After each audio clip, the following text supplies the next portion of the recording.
Good afternoon po sa inyong lahat. Good afternoon, Father.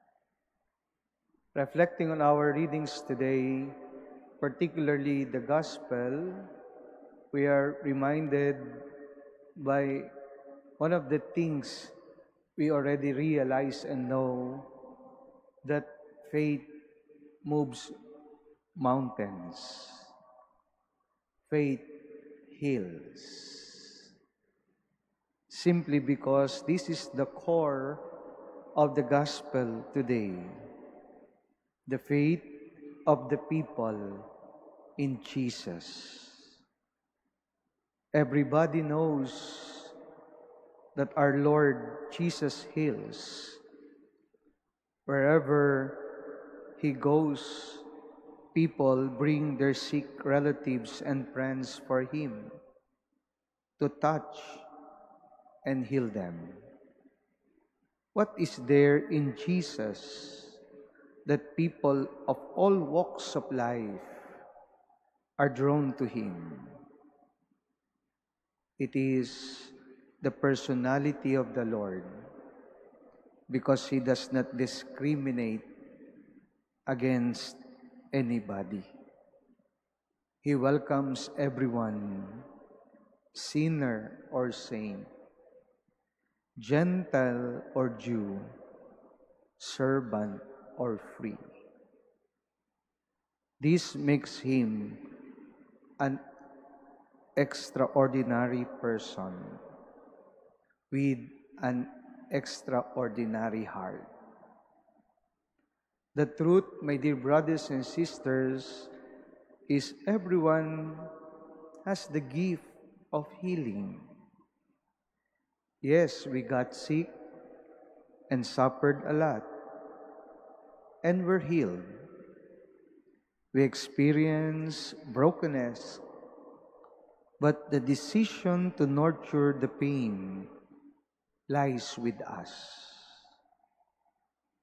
We are free to decide to let go of that pain and move on. The scar of the past will remain for a time, and others for life. To be enslaved by the negative experience will not help us grow. It will even drive people away from us.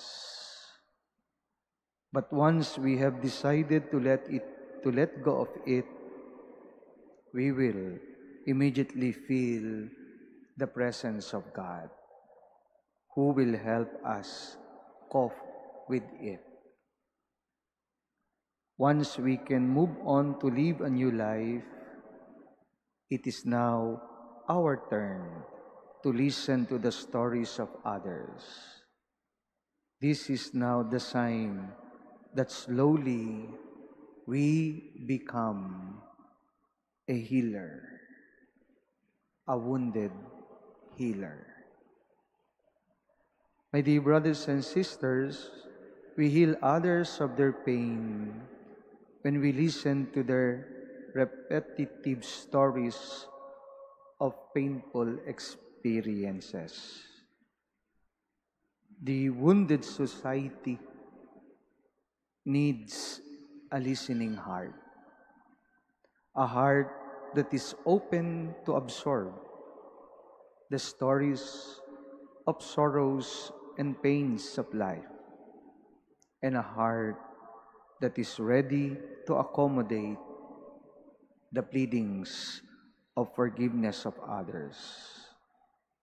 Healing is what this world needs.